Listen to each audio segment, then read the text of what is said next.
Salvador Ramos was born in Texas on May 16, 2004, to mother Adriana Martinez and father Salvador Ramos Sr. He attended Robb Elementary and Uvalde High School. Salvador's family was poor, and he was often teased in school because of the types of clothes that he wore. When referring to him, classmates said that he was an emo who was quiet and kept to himself. Because he stuttered and spoke with a lisp, a friend of Salvador's recalls that he was teased and bullied. Because of his style of dress and the fact that he also wore black eyeliner around his eyes, people accused him of being gay. Salvador's home life was very unstable. His mother and her live-in boyfriend argued constantly, with police often called.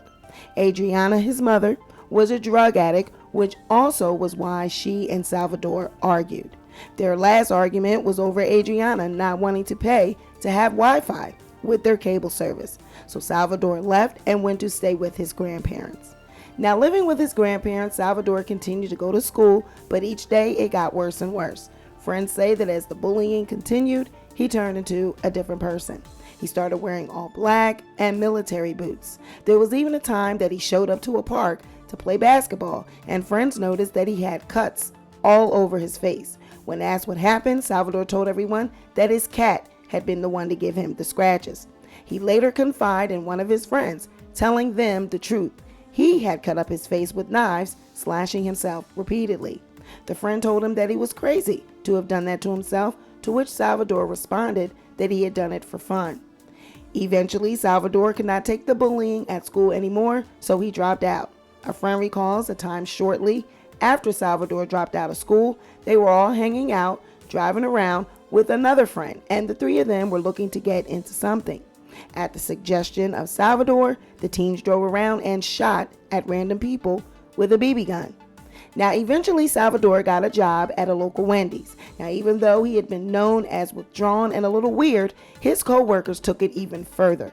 They noticed something even more disturbing about his behavior. A young woman who was working at the Wendy's said that she noticed an aggressive tendency in him. She said that he would be insulting towards the girls and would send them inappropriate text messages. Now, another employee said that he appeared to have mental problems, emotional problems, and personal problems. The employee said that while he did not smell, he was scruffy in his appearance. There was something off about him, and they did not feel safe around him, so everyone kept their distance. Salvador worked at the drive-thru window, and he would often mess up the customers' orders. On many occasions, he received complaints from customers and was almost fired for being rude. But even though he had been reprimanded for his performance, his manager still described him as the quiet type, one that doesn't say much. He didn't socialize with employees, he just worked, got paid, and came to get his check. Salvador bragged to the other co-workers that he was saving up money to buy guns and ammo as a birthday present to himself. Now, when asked why would he spend his money on that and not a car or something useful, Salvador had no response. Now, by this time, things at home were not getting any better. The home that Salvador's mother, Adriana, was living in belonged to the grandmother. Now, because Adriana was on drugs and did not pay the rent, the grandmother had begun the process of eviction. But Salvador's grandfather, Rolando Reyes, on the other hand, was a light in Salvador's life. He would spend as much time with him as he could, and sometimes he would even take Salvador to work with him. He, too, described Salvador as a mild-mannered young man that was quiet and spent a lot of time in his room playing video games, with his favorite being Call of Duty. Would he spend a lot of time in his room alone? Yes. Sometimes he would go, I'd take him to work with me. Not all the time, but I would take him to work. And it didn't seem like he went to school very often. No, well, this past year he didn't go to school. He didn't graduate, but he didn't go to school. Why? I don't know. You tell them, and they think they know kids nowadays, they know everything. Did you notice that he was growing disturbed? Was he becoming upset? Was he any different? He was very quiet. He was very quiet. Everybody says he almost didn't talk very much. No, he didn't talk very much. Did he talk to you? Oh, just when we go to work or here or there, What kind of very, very, very seldom. What kind of things would you talk about? No, we never did have a conversation. Just, I remember he would tell me sometimes, I remember when I was little, I would carry him, and he would tell me things like that. Why didn't he live with his mother? They had probably problems or something. Now, after saving up the amount of money he needed to purchase guns and ammo that he wanted, Salvador quit working at Wendy's. He turned 18 on May 16th, and on the 17th and 20th, he purchased 2 AR platform rifles from a local federal firearm licensee. He also purchased 375 rounds of 5.56 caliber ammunition. Now, on May 24th, this day started off like any other day. Salvador's grandfather, Rolando, his grandmother, and him were in the family home. Now, around 10 a.m., Salvador reached out to Cece, a 15-year-old girl from Germany that he met 2 weeks earlier on the Yubo app. Now, this app is an app that lets people live stream themselves to strangers. He showed Cece what he was wearing for the day, which was all black, and then he told her that he had a secret that he could not tell her until his grandfather had left for work. Now, just days prior on his birthday, he had called Cece from a gun store where he told her he was purchasing an AR-15 rifle. He told her that he was going to do something with the gun, but was never clear on exactly what he was going to do.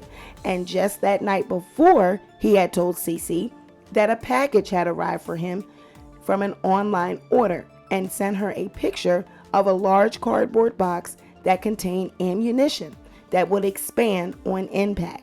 Now, during this video call, Salvador also showed Cece a black bag that appeared to hold many magazines of ammo and at least one gun. So after showing Cece what he was wearing that morning and telling her that he would call her back, Salvador then went into the living room area where he saw his grandmother on the phone with the phone company, and his grandfather was heading out for work. His grandmother had recently taken him to Applebee's to celebrate his birthday. And so it was his birthday last Monday? Turned 18? Yeah, on the 16th. On the 16th or something. Yeah, last week I think it was birthday. Yeah. My wife took him to Applebee's to eat supper or dinner or whatever. It's a shame. Did you know that he bought those weapons? No. Like I say, I don't like weapons. I Yeah. cannot be around weapons. Because you have a record. Yeah. And it's illegal for you to actually be Yeah, around. that's right. I cannot be around guns. I hate when I see all the news, all those people that get shot. I'm against all that. I say, why do they let these people buy guns and all that? Those stupid whatever they shoot. But now that he was 18, she wanted him to start paying his own cell phone bill. But this angered Salvador, and he started arguing with the grandmother, then went back to his bedroom and messaged Cece. He texted her saying that he was waiting for his grandmother to get off of the phone with AT&T. She was on the phone about his cell phone bill. He referred to his grandmother as a bitch, saying that he was going to do something to her right then. Cece did not immediately respond back, but moments later, Salvador texted her again saying, "I just shot my grandma in her head." Follow immediately by, "I'ma go shoot up an elementary school right now." Now, later when interviewed, Cece said that she had read the messages as soon as he had sent them, but was curious about whether he was serious or not. It was only after the shooting appeared on the news that she asked a friend in the United States to contact U.S. authorities. A delay she said now she regrets. Now, maybe I could have changed the outcome, she said. I just could never guess that he'd actually do this. Salvador had shot his grandmother in the face and then drove off in his grandfather's pickup truck. His grandmother, although shot in the face, severely wounded, still was able to call the police and report what Salvador had done. Police arrived on the scene and found the home a bloody crime scene. And I had left her the keys. So was there a hole in the wall or the door here? Right here. There's a 2x4 here, so we just screw that in there. Why'd so you put that? Why'd you put? So no one could break in. So preventative. Smart. Okay. Now, did you have bullet holes in the house when you came home? No. No. Okay. Praise God. No. A key right here. I think the way I see it, I don't know. but there's blood all over. I gotta clean that out, and I don't know. He shot her from here to there. Oh wow! No, because it is. or maybe from there, because there was a pool of blood here. Really, and you had to clean it up. My sister and this friend of mine, her cousin, cleaned it up. Oh wait, so this is all from. Some of her skin or whatever. Oh my gosh! Look at Roland. It's all the way up here. Yes. Wow. Now, while fleeing the scene in his grandfather's truck, Salvador posted to Facebook that he had just shot his grandmother and he was going to shoot people at an elementary school. Salvador then arrived to Robb Elementary School, crashing the vehicle he was driving in a ditch near the school. Now, 2 onlookers that were at a nearby funeral home approached Salvador to offer their assistance, to which he responded by firing his gun at them. The men fled and they called 911. Now, a teacher at Robb Elementary saw the crash and the altercation with Salvador firing his gun, and the teacher called 911, reporting the crash and telling the operators that the driver had a gun. Salvador then walked toward the school. He climbed the fence into the parking lot, shooting at the school several times.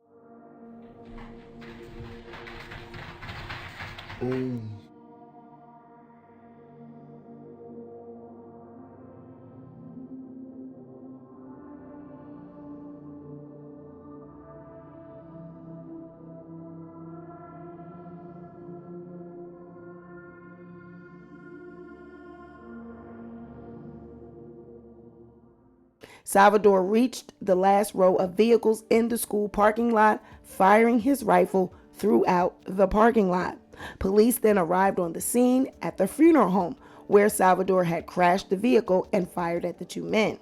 A school district police officer then rushed off in the direction of a person that they thought was Salvador, but actually they drove right past him, heading to the back area of the school, mistaking him for a teacher. Now, this gave Salvador time to enter the school through a back door, which a teacher had actually left propped open. He shot at least 100 rounds into the classrooms 111 and 112, which are connected. 3 Uvalde police officers then rushed to the same door that Salvador used to enter, but that door was now closed. They entered and were grazed by bullets as Salvador started shooting at them. This caused them to retreat. Then moments later, 4 more officers entered into the school as Salvador fired 16 more rounds. Because of the community and nationwide attention that this was getting, Robb Elementary and the Uvalde police then posted on Facebook that the school was under lockdown status due to gunshots in the area.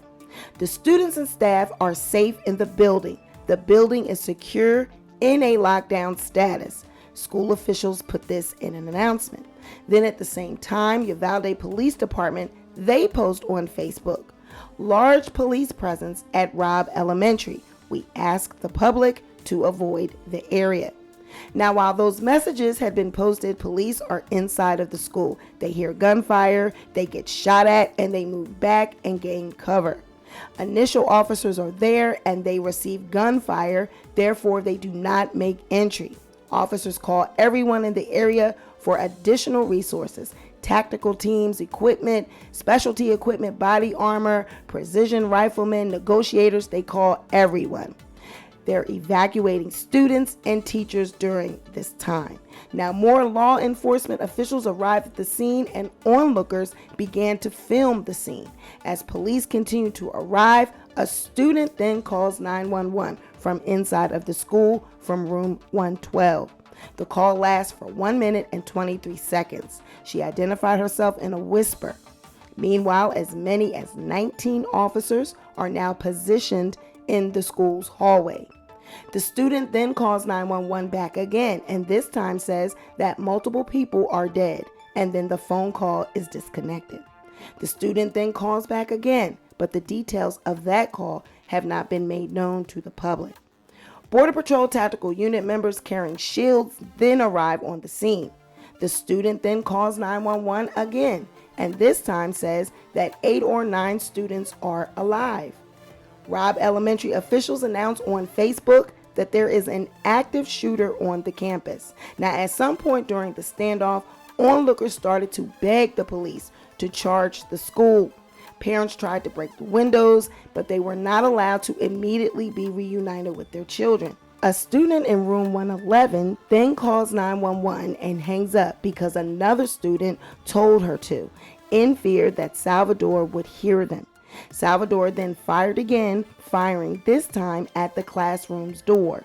Now another call was then placed again from the same child from room 111, telling 911 operators that Salvador had shot at the door. The student then says that police can be heard next door, saying to please send the police now. Shots could be heard on that call, which were from a border patrol officer. He had actually gained access, not by shooting the door down or kicking the door down, but by using the janitor's key to unlock the door. The children were then rescued and evacuated from the building, with police announcing that they had Salvador in custody. Now, authorities would later recant that information because they had actually shot and killed Salvador. Now, due to the nature of this video, I'm going to be replacing certain words because of YouTube's monetization rules. So, Salvador was very active on the Yubo app.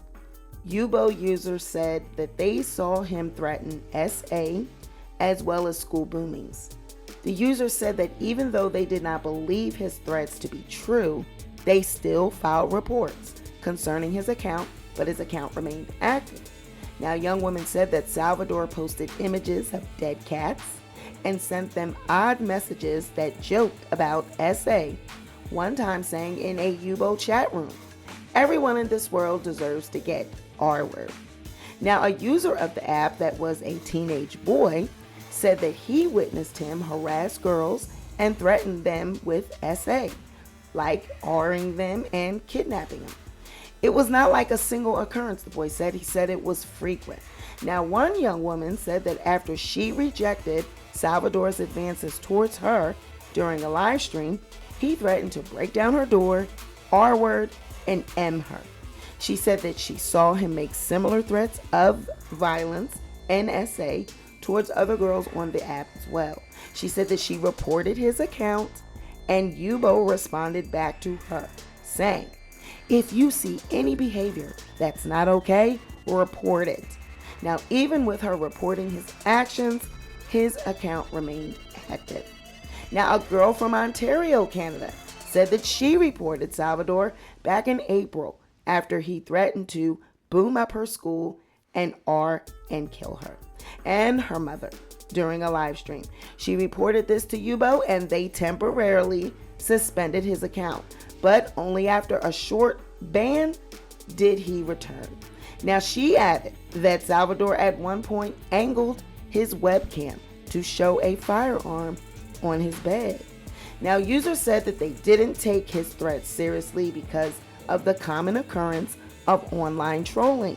Although his threats were of this magnitude, they didn't think that he would actually go through with the things that he was saying. Some of the girls said that they thought this was simply how teen boys spoke online. One girl even said, "That's just how online is." Now, of course, it was only after the shootings that they seen just how serious he had been. Now, a male user on the app said that he saw Salvador say to someone before, "Shut up before I boom you." He didn't really get alarmed by that because that wasn't out of the ordinary, because kids joke around like that all the time. Now, a female user on the app said he would threaten everyone. He would talk about booming up schools, but no one believed him. No one would think he would do it. Now, multiple users have now come forth saying that he suggested that something was going to happen on May 24th. And on the morning of May 24th, he put an image of 2 rifles on the app. Now, he would threaten everyone, a girl said. He said he would talk about booming up schools, but no one believed him. No one thought he would do it. 10 days ahead of May 24th, Salvador posted 10 more days. Someone said to him, "Are you going to boom up a school or something?" He responded by saying, "No, Stop asking dumb questions, you'll see. Now, of course, Yubo has now issued a statement.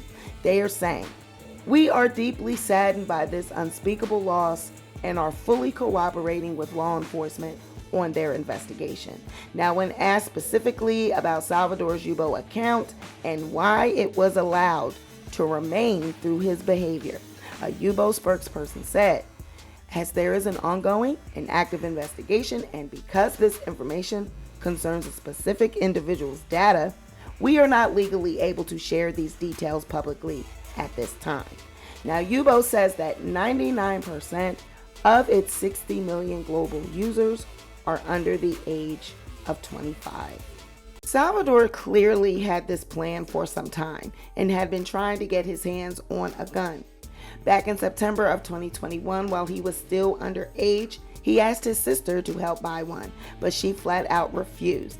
Now, it seems that the attack that he went on to carry out on May 24th of 2022 had been in the works for some time. 4 years ago, when he was only 14 years old, he was arrested for planning to boom up a school when he turned 18, saying to people, "You know, when I'm a senior in 2022, I'm going to boom up a school." Now, Texas Representative Tony Gonzalez said in an interview that this claim, this information, was not hearsay, but he would not reveal where he got the information from, further saying something fell between the cracks between then and now to allow this to happen. We need to shake out all of the facts. We need to figure out what happened, where the hole was. We need to make sure this doesn't happen again. If law enforcement identified him 4 years ago as a threat, we need to figure out why he wasn't, how he got removed from that. Now, Salvador did not have an adult record because he had just turned 18, only days before the shooting. But officials say that it is possible that he had a juvenile record, which would allow him to purchase a firearm, because juvenile records are not reviewed during the background check it takes to purchase a firearm. Now, drop down in the comments and let me know what you think about that. If a person is 18 years old, just turning 18 years old, do you think that their juvenile history should be reviewed when purchasing a firearm?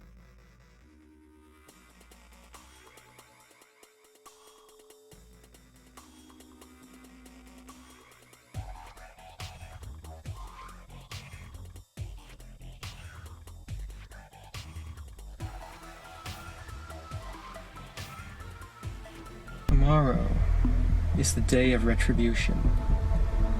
The day in which I will have my revenge. Soon after posting this video to YouTube, Elliot Rodger would go on a shooting spree in the California city of Santa Barbara, killing 6 and injuring many others. Shots fired, shots fired. The attack, a form of revenge by an angry young man, one who was hell-bent on blaming women for his own personal loneliness.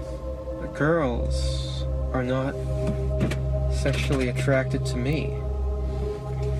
There's a major problem with that. A major problem. That's a problem that I intend to rectify. More and more male hatred against women is rising up through the hidden crevices of online forums and entering real life. Allegedly the inspiration behind the mass attacks in Santa Barbara, Toronto, and Tallahassee, Florida.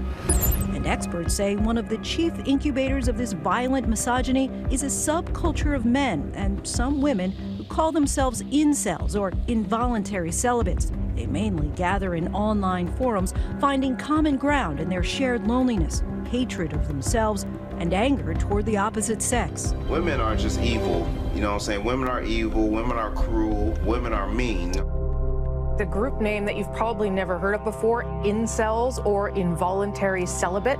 Now a new BBC documentary, Inside the Secret World of Incels, presents a never-before-seen look at this community online and off. I think it's fair to say a lot of people have not heard of the term incels and have not heard about the incel community. I think it's certainly something that more people should know about because there is a risk of violence from this community. When the incel movement first began online in the late 90s, it was seen by many as a comforting resource, a place to belong for those who had no sense of belonging. Whenever I see couples walking about, I'm happy for them, but at the same time, I'm also just like, oh man, I am so alone. It hurts a little bit.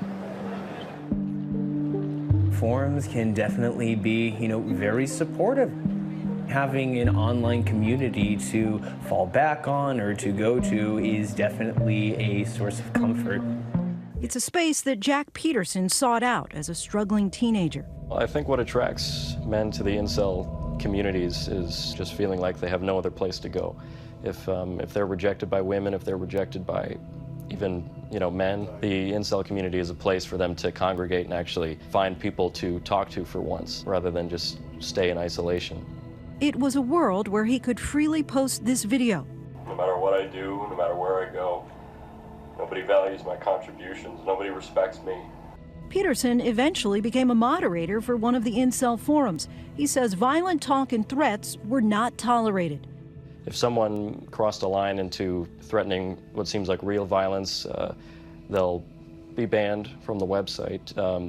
I know on numerous occasions there would be communication with the FBI to make sure that nothing actually crosses into reality, that it just stays a post on an image board or on a website. But some say Roger's attack in 2014 marked a shift from a community that lived online to one that for some erupted into violence in reality. Before Elliot Rodger, there were a number of online misogynistic communities operating. But Elliot Rodger really flips the switch from a community that is angry online, operating within the digital space, to a community that has the potential to carry out real acts of violence. His blind rage targeting strangers, like promising student Katie Cooper. Her parents left devastated. He attempted to get into one of the sorority houses with a tremendous amount of ammunition. Instead, out of frustration, he got in his car, drove around the corner, and saw my daughter. My daughter paid the price. So we like to believe that that wrong place, wrong time scenario helped save 50, 60 girls' lives. So, kind of a silver lining. And, when you're in our position, you look for these, wherever you can. Just last year, 2 alleged copycats. In April in Toronto, a van mowed down pedestrians, killing 10 people. And then in November, a shooting at a Tallahassee yoga studio would leave 2 people dead. Both of the attackers allegedly posted online that they sympathized with Roger. Nightline is choosing not to show you more of Roger's videos or the memes that now circulate praising him, but it's clear he's gained an infamy within these forums. Shortly after the Toronto attack, Peterson decided to leave the community altogether, announcing his departure on YouTube. I asked the owner of Incels.me to permanently ban my account. I left after the Toronto attack because I didn't want to be a part of a community that supports violence, even if it's in a joking way. But Peterson says that most incels are not violent, and that within the incel community itself, Elliot Rodger isn't taken seriously. There's a lot of memes about him. People think he's perceived as some sort of a hero figure, but I think he's more kind of just made fun of. Adam Jessel, the executive producer of Inside the Secret World of Incels, has been studying the incel community for years. In terms of the number of people that are at risk of actually carrying out violence against women or carrying out some kind of physical harassment of women, that is a very small number. In the case of violence and mass murder, you only really need one person to move from online hatred to real-world violence. Although not the norm, his film does seem to uncover disturbing instances of simmering anger toward women manifesting in real-world actions. I'm the catfish man. I catfish females. I'm a legend in the community. I'm a hero. Catfish Man, whose full face is never shown, humiliates women on camera as a way to seek revenge. Ew, you're so fat. Look at that. I'm so fat. The women, who he says believe they're there to meet a model from online for a date, are instead met with verbal harassment and intimidation. Got catfish. It's kind of like a victory for the incel community, basically. Well, this is basically like my retribution in a sense. All those girls that treated me like. Catfish man's behaviour was, very alarming and very distressing. On the one hand, we wanted to show people that this stuff is going on, this stuff is out there. On the other hand, we were conscious that we were giving airtime to this guy. The Anti-Defamation League is one organization that's been tracking incel communities and identified them as an emerging domestic terror threat. It operates in some of the same ways that we see other extremist movements operate. They say law enforcement and community cooperation is key to monitoring violent content. It is clear that Salvador was severely troubled and mentally disturbed, but was he an incel? Now that his social media accounts are being reviewed further, media outlets report that he was an incel who threatened to kidnap and assault women that rejected him. In messages shared with the media, he was seen telling one teen who had rejected him, "You're going to regret not doing what I say." Then in another message, he said, "Go jump off of a bridge." Now, a female Yubo user said that Salvador would tell people to lock their doors, don't show up to school tomorrow. Just classic shit that creeps on the internet say, she said. I never knew it would manifest into this. Now, the threats were mostly towards females in response to them rejecting him. He would threaten to R girls. He would always say he had the power to make them go missing. Now, another female said it was honestly just the typical stuff you hear on apps like Yubo and Discord. Just creeps you have to ignore. All of this behavior mirrors that of men with incel beliefs. Now, if you are not familiar with this belief system, it is basically a demented online subculture that promotes the misogynistic idea that men are entitled to have sex with women. According to reports, since 2014, at least 6 mass murders, which resulted in 44 deaths, have been committed by incel men. By now, it's predictable that following a mass shooting that leaves many dead and countless people traumatized, that wild conspiracy theories and misinformation is going to follow. Now, this has been the case with Salvador Ramos. Unfounded claims that he was an immigrant living in the U.S. illegally or that he was transgender quickly emerged on social media. They were accompanied by familiar conspiracy theories suggesting that the entire shooting was somehow staged or fake. Now, we expect this to happen, but this behavior actually reflects broader problems within our society, like racism and intolerance towards transgender people.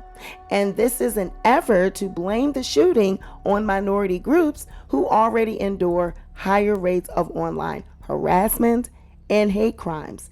This is the same thing that happened with the attack on Dave Chappelle. His attack was terrible. The attacker had a weapon that could have had deadly consequences. And instead of that being the focus or people trying to understand what was on this person's mind that led him to do this in the first place, people were wondering if he was a transgender man.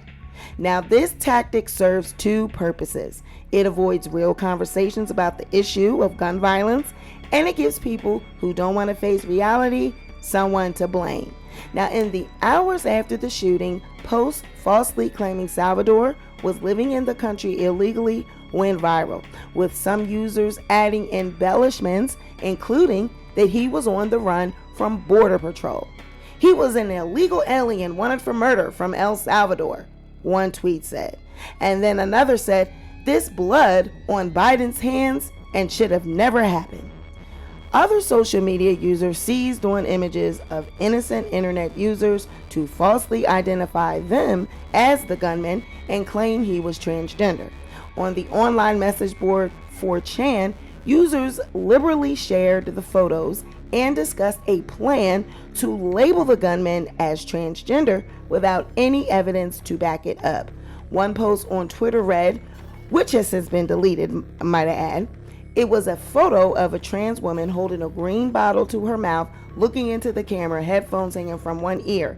And it read, "Breaking news. The identity of the shooter has been revealed. Femboy," with a channel on YouTube. Now, none of that was true. The photo actually depicted a 22-year-old trans woman named Sabrina, who lives in New York City. Sabrina, who requested her last name not be published due to privacy concerns, confirmed with the Associated Press that the photo was hers, and also she was not affiliated with the YouTube content. Now, Sabrina said that she received harassing responses on social media because of this, particularly messages claiming that she was the shooter. She responded to a number of the posts spreading the image with the misidentification, asking for the post to be deleted. "This whole ordeal is just horrifying," Sabrina said. Now, another photo that circulated widely showed a transgender woman with a Coca-Cola sweatshirt and a black skirt. A second photo showed the same woman wearing a black NASA shirt with a red skirt. Now, these photos didn't show the gunman either. They were of a Reddit user named Sam, who confirmed her identity to the Associated Press. The Associated Press is not using Sam's last name because they wanted to protect her. So they said that she said, "It's not me. I don't even live in Texas." Now, authorities have released no information on Salvador's sexuality or gender identification. And politicians do not make this any better either, because in fact, they actually can be blamed for a lot of this inciting on the internet.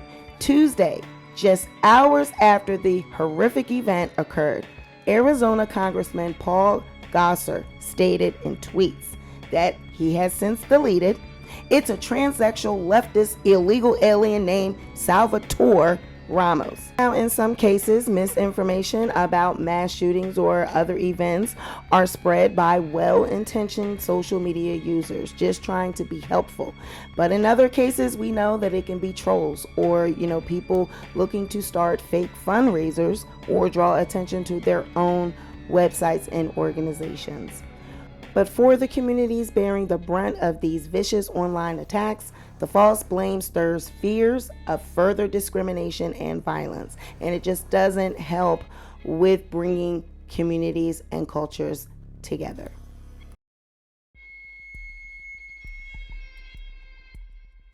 Reported that a school district police officer confronted the suspect that was making entry. Not accurate. He walked in unrestricted initially. So from the grandmother's house to the bar ditch to the school, into the school, he was not confronted by anybody. To clear the record on that. Shocking developments in the tragedy in Texas that left 19 children and 2 teachers dead. Authorities updating the timeline on what happened and changing key facts. They now say the gunman was not confronted by a school safety officer and instead was able to walk into what police think was an unlocked door at the school without any resistance. Here is everything we know at this moment. At 11:28 a.m., the gunman crashes his car near the school, gets out, and immediately starts shooting at 2 people at a nearby funeral home. The suspect then jumps the school's fence and starts firing at the building. At 11:40 a.m., the gunman enters the school, quote, unobstructed, by going through what authorities believe was an unlocked door. He then goes down a hallway and into the classroom where police say he starts shooting. 4 minutes later, local police arrive, confront the gunman, and this happens. They hear gunfire, they take rounds, they move back, get cover. They don't make entry initially because of the gunfire they're receiving.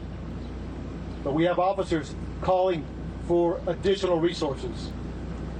Everybody that's in the area, tactical teams. We need equipment. We need specialty equipment. We need body armor. We need precision riflemen, negotiators. 1 hour later, a Border Patrol tactical team arrives, breaches the classroom, and kills the suspect. A bullet grazes the hat of that brave agent who shot the animal dead. All right, Jesse, I'll go to you. What we found out today is what everyone familiar with this predicted, and that is that it is always a fluid situation. The facts always change because no one has a real grasp on them in situations like this. And now we went from an officer confronted the shooter to an officer encountered a shooter and was injured by the shooter to now no officer was on the scene. So I guess that's proof positive that, you know, we can't rely on everything that's reported. We don't know what the facts are yet.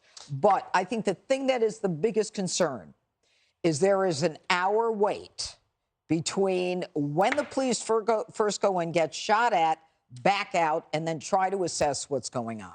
So they ripped up the playbook after Columbine. In Columbine, they waited until they had a tactical team, and then they went in big. But that was 40 minutes that they waited in Columbine. So they don't do that anymore.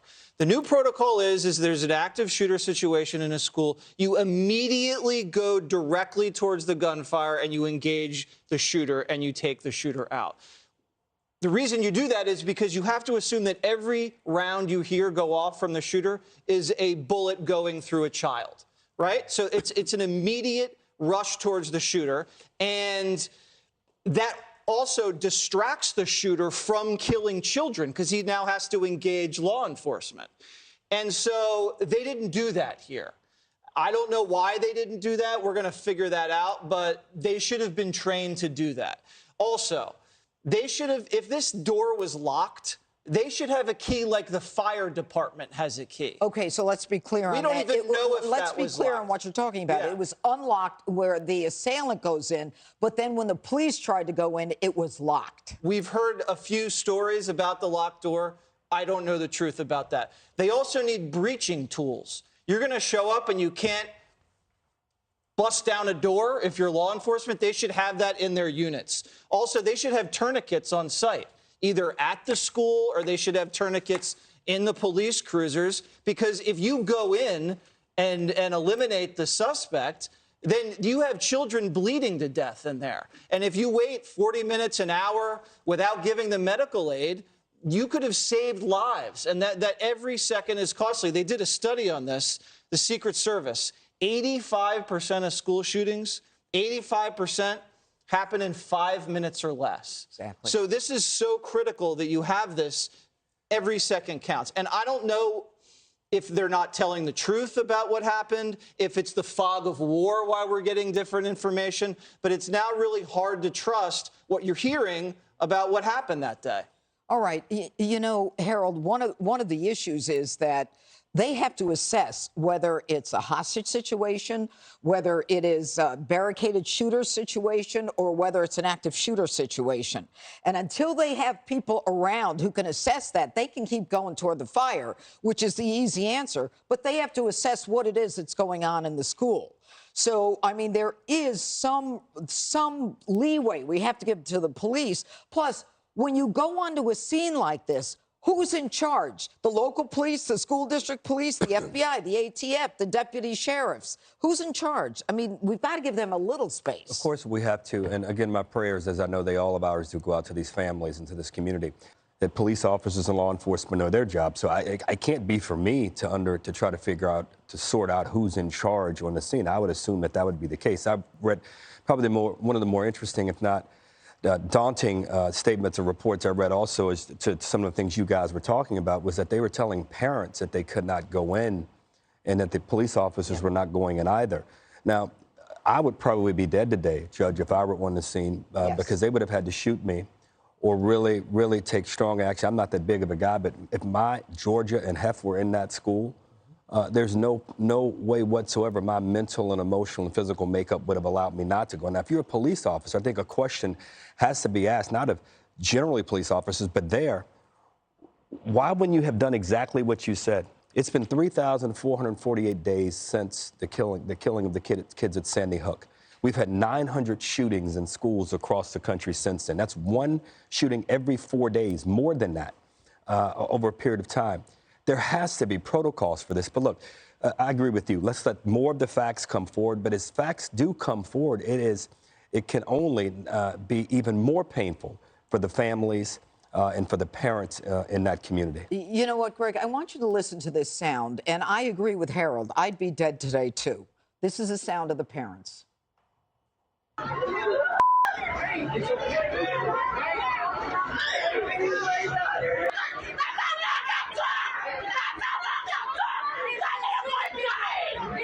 While the police are assessing what to do, those parents are screaming. The children are bleeding out if indeed they were shot for the first few minutes. Yeah, I mean, it's terrible, and no doubt there will be investigations. There are devastated parents. This is how truth unfolds. It unfolds over time, and it's always been my personal feeling that you let the truth unfold over time. You know, I know that we're criticizing the reaction times of the police, but it's not like we're experts. And we do this a lot, but I would rather just wait for the facts to come out.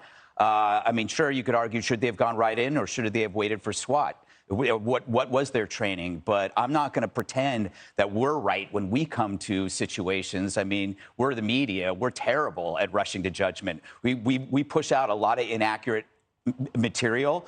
A lot of the facts that have come out in this story have turned out not to be true.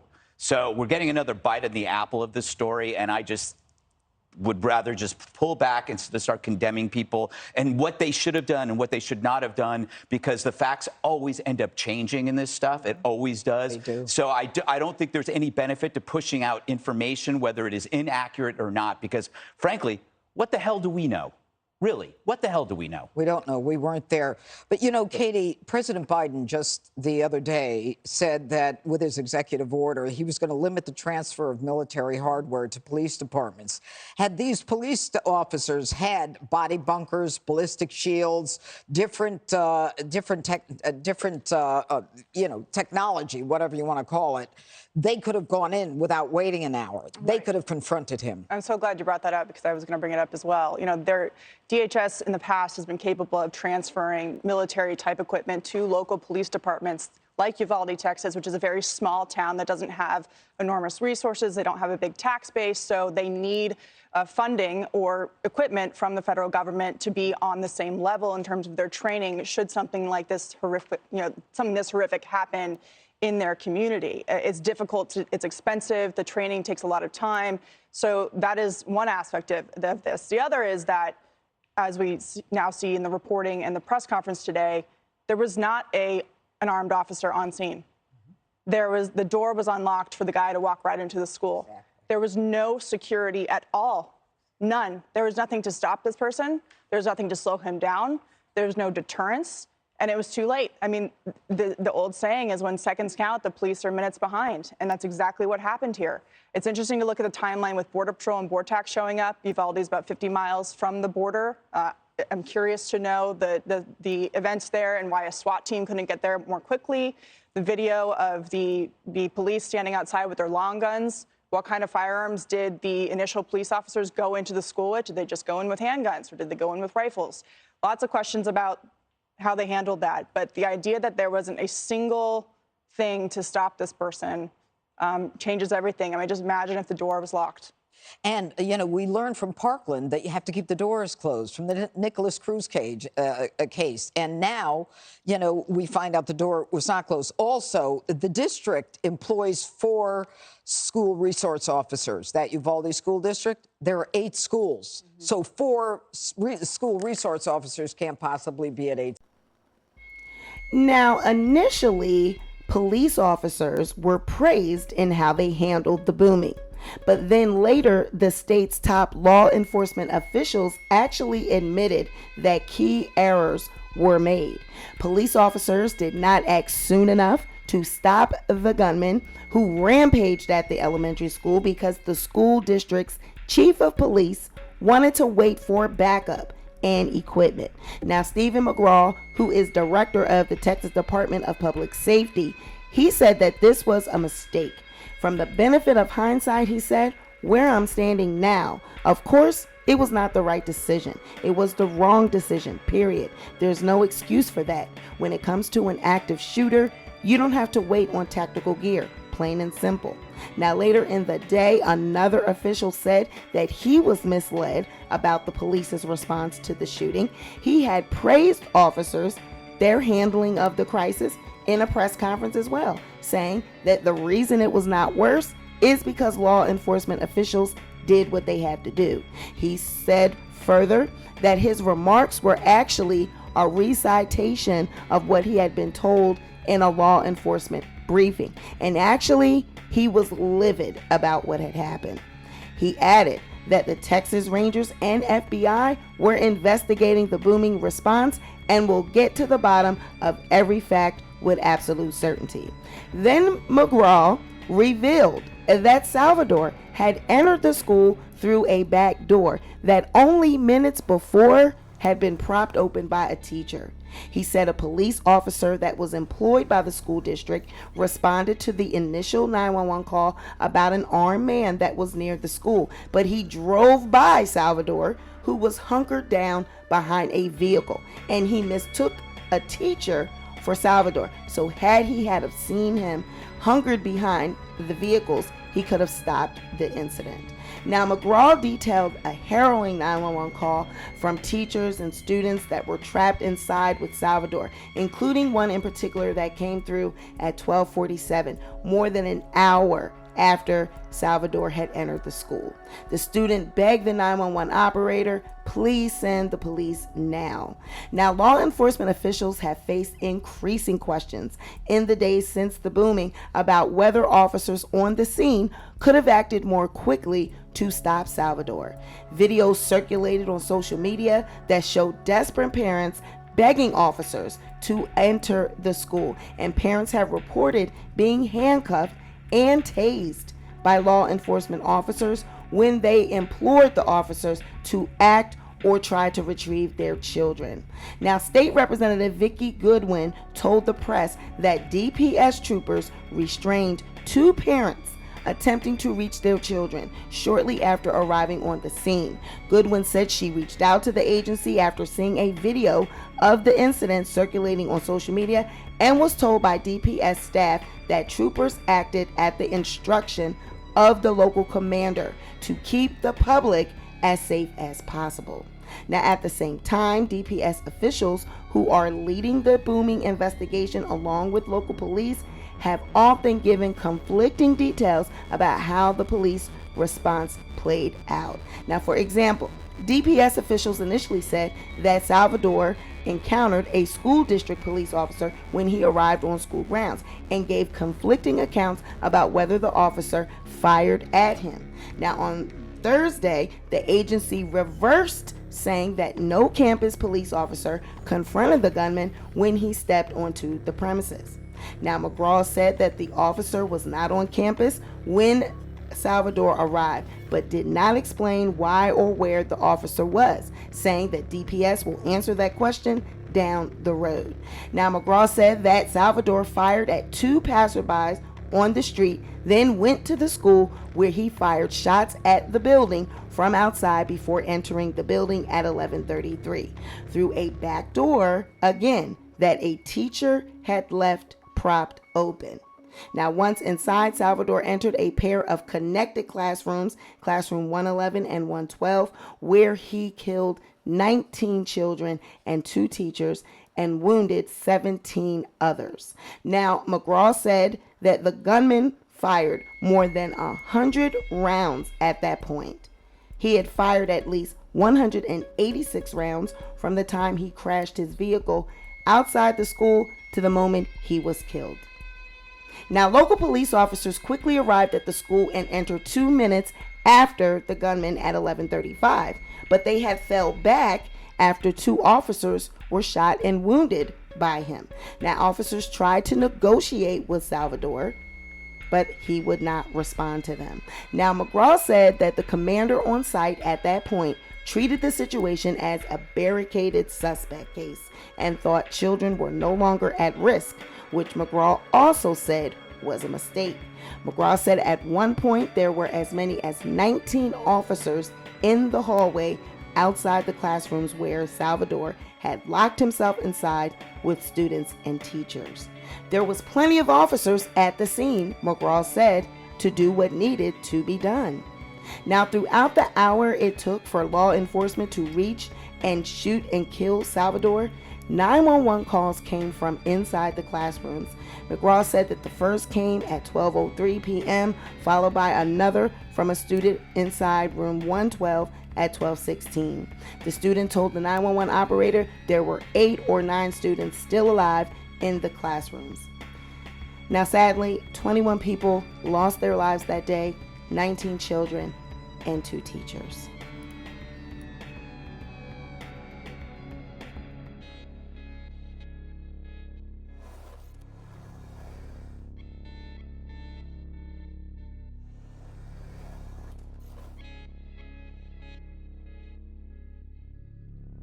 Salvador Ramos should have been on the radar, as it is clear that this tragedy was in the making since he was 14. He had told people what he was going to do on his 18th birthday, and had he been on a watch list, maybe this could have been prevented. His actions on the Yubo app alone were against the guidelines, and they were alarming, to say the least. Users even say that they reported him so many times, and they were surprised that he was allowed to remain on the app. Now, just with what he was saying on Yubo should have been reported to the FBI. These apps have community guidelines that they do not adhere to. This Yubo app boasts that 99% of its users are kids. So this means that the children are not being protected. There should have been some sort of flagging system where words that he was using, such as the R word and kidnapping and the M word, would have flagged his account, with these messages being sent to the FBI. And his account should have been terminated. And then the purchase of the rifles and ammunition. The amount of ammo that he purchased should have raised questions by the dealers that he bought it from. Why would an 18-year-old boy need that amount of firepower? Also, the issue of a background check at 18, and the fact that he had just turned 18. Of course there would not be a history yet. So the review of the juvenile record should be permitted, because there could be some form of criminality that will prohibit the person from getting the weapon. So I'm interested to hear what you think about this situation, this tragedy. Please drop in the comments below and comment. Now, please be respectful, be considerate of the victims and the families that could potentially see this video. Our prayers, our heart, our thoughts are with them. Until next time, this has been another edition of the Sweet Pea Diaries. Be sure to like this video, share the video, but most importantly, be sure to subscribe to the channel, and I'll catch you on the next video.